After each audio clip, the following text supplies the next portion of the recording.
Hello and welcome to this incredible collaboration, Breast Cancer Awareness with Love, Light and Pink Beyond the Ribbon, which is bringing together all creators from all around the world to share stories and love and awareness about breast cancer. And this is brought to you by Donna from It's Art by Donna, who is an absolutely incredible lady, and she has got all of us creators together, got us all ready, helped us with our videos. She is just an absolutely incredible person, and I cannot tell you how grateful I am for her and all the work she does, working tirelessly to make sure we all do what we're supposed to be doing. And I also want to thank Janice from Just Janice, whose video came before mine. So we are in a lineup of videos. So the lineup is in my description below with all the links to everyone else's videos. I cannot tell you how many people are in this collaboration because I haven't checked, sorry.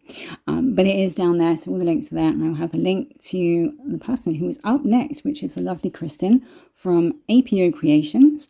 Her link will be in the chat if you're watching it live right now, or it will still be in the chat if you're not watching it live, or it will be in the top of my description as well if you want to go and check that out. And it's not if, of course, when you want to go and check that out.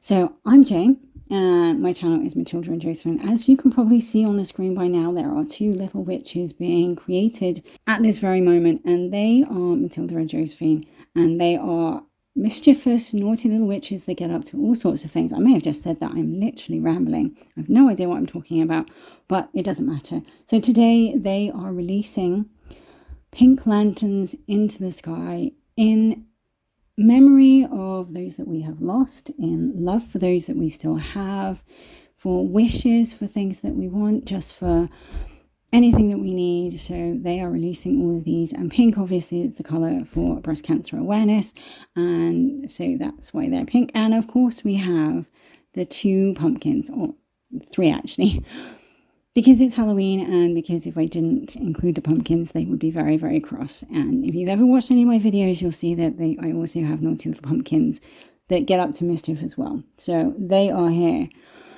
Many of us have links to breast cancer, whether it's you've experienced it yourself, a loved one, a friend, or even just other people telling you stories about it. For me, my personal story is my mother has stage 4 breast cancer, and she was diagnosed in 2018, first of all, with stage 3, and she had 2 operations and chemotherapy and radiotherapy. And while all this was going on, she was also taking care of my dad, who was diagnosed with Alzheimer's in 2016.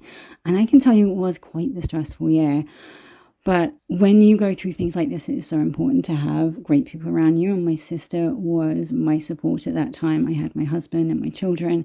But because my sister was helping me with hospital visits, taking care of my dad, we really, I don't want to say bonded, but, we really became a lot closer through that experience, because it was a surreal time. It was a surreal time having 2 very sick parents who were in need. And my mom is one of the most strongest people you ever meet, and she was sort of taking care of my dad whilst sometimes taking herself to chemotherapy and things. And so it was an interesting time. But one thing that I can say is we are lucky to be close to a hospital called the Marsden, and we live about 10 minutes drive away. And it is an incredible hospital, one of the greatest hospitals in the UK. There are many in the UK, but I think the Marsden is up there as one of the best. And I know that many people travel hundreds of miles to be treated there, which makes me even more grateful that we only have a 10-minute drive. And also the staff there are incredible. When you walk in, they're always smiling. How are you? They take care of you. And sometimes we do have to wait quite a while for appointments, and it's nice. The building that we have to wait in is new. It's only a couple of years old. In fact, when my mom was first diagnosed, it wasn't there. But the second part of the story is, at the end of 2018, my mom was given the all clear. She was given hormone treatment for the next 5 years, but sadly 3 years ago, she was diagnosed with stage 4 breast cancer. And so we went through the whole thing again. This time there were no operations, thankfully, but she has been through chemotherapy multiple times, and we've been back and forth to the hospital.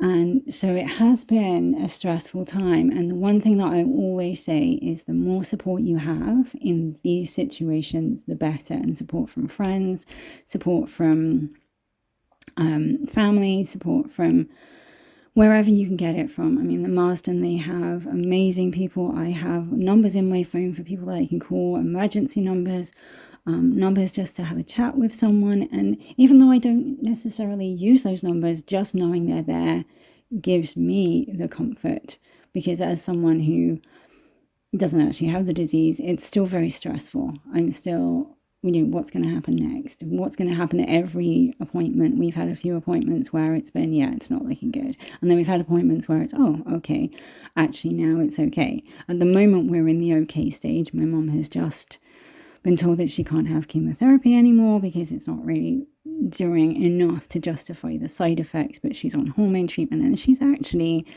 you wouldn't know that she was sick apart from being very tired all the time. But other than that, she's doing incredibly well. But the psychological effects of this disease and so many other diseases is sometimes overlooked. I think there's so much put on the treatment of the physical disease that people don't realize just how it affects people mentally, and not just the person dealing with the disease, but the family, the friends, the knock-on effects. And in fact, I'm going to share something. A friend of mine, when I told her when my mum had cancer the first time, obviously knowing that my dad has Alzheimer's, she said one word. And I had people saying, oh dear, that's really difficult, that's really sad, really sorry for you. And none of that actually impacted me. And then this one friend said, I'm not going to say it because I don't swear, but she said the F word. That's all she said. She literally said that. And in that moment, I thought, yep, that sums it up. That's where I'm at right now. And I'm so grateful to her, because it's such a strange thing. So many people can say such wonderful things, wonderful words of encouragement, kindness. And it just takes one friend to say one word, and you're like, yes,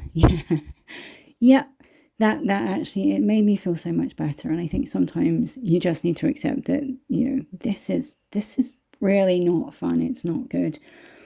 But when you have people around you, and that's the one thing I always say, always surround yourself with people who are going to hold you up, care about you, love you, support you as much as they can. And you don't even have to know what people are going through to just be there to support them, and just be at the end of the phone and just be like, things are crazy right now. You can let off steam. I've had lots of phone calls with my sister where it's been like, oh my gosh, I cannot. And then, and then other phone calls where it's, oh, wow, this is okay.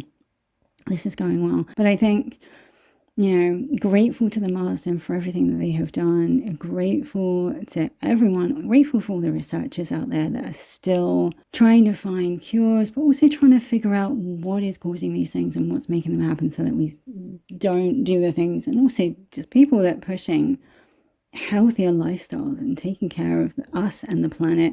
All these are things that are so important. So I have rambled on quite a lot, and I hope I have mentioned all the things I need to mention. I know I have mentioned Janice. Thank you so much for being the video before me and being such an amazing creator, and to Kristin, who's coming up after me. And again, Donna, you are such a light in this world. I don't think I've met anyone quite like you. I think someone who works tirelessly for everyone and is always there for everyone, and just even knowing you're there is enough. And I think that's something that I've said before. Knowing when something is there, you don't have to use it. You don't have to ring that number, but if you know it's there, that makes you feel better. And I decided I was just going to ramble on, and I've actually rambled on almost to the end of the video. So thank you so much for watching, and please go and check out all the other creative artists in this collaboration. And they're all in the description below. Thank you so much, and goodbye.